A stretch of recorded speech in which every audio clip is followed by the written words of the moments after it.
Apa itu millah Abraham? Kalimat atau kata millah Abraham mungkin terdengar sangat asing bagi sebagian kalangan, terutama kalangan umat Muslim.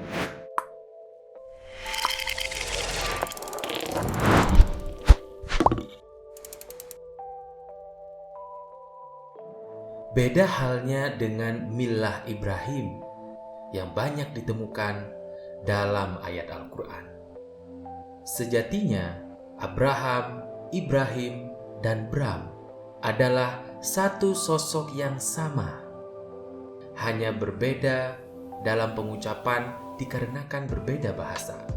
Untuk dapat memahami millah Abraham secara benar, kita harus menggunakan firman Tuhan sebagai landasannya, bukan dari doktrin, sentimen, ataupun prasangka sebagai tolak ukurnya.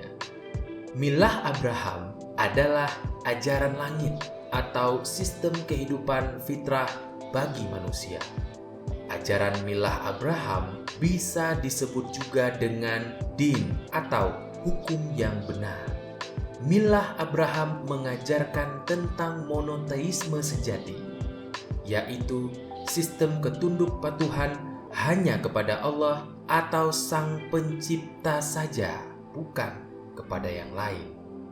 Millah dapat diartikan pula sebagai jalan hidup, pandangan hidup, atau tujuan hidup.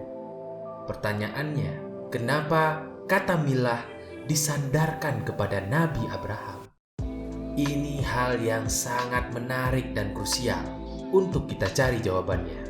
Abraham semasa hidupnya, mulai dari akil balik atau menginjak dewasa, dia sudah belajar tentang hakikat kehidupan melalui ilmu pengetahuan alam.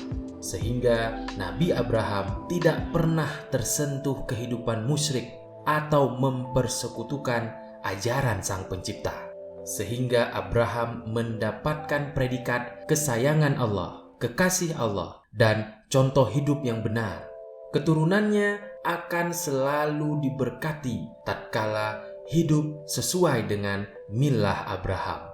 Ajaran tauhid inilah yang diberitakan Abraham kepada orang tuanya, kepada partai politik dan penguasa kala itu, sehingga Abraham dimusuhi dan diusir, bahkan dibakar.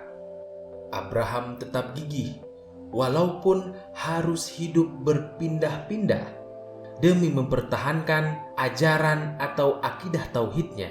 Ajaran inilah yang kemudian dijalankan para nabi dan rasul setelahnya, seperti Musa, Isa atau Yesus, dan Rasulullah Muhammad. Kalau kita salah satu pengikut dari para nabi tersebut, sudah tentu wajib mencontoh atau mengikuti millah Abraham yang lurus. Kalau tidak, berarti kita pengikutnya siapa? Cuma kita yang bisa menjawabnya sendiri.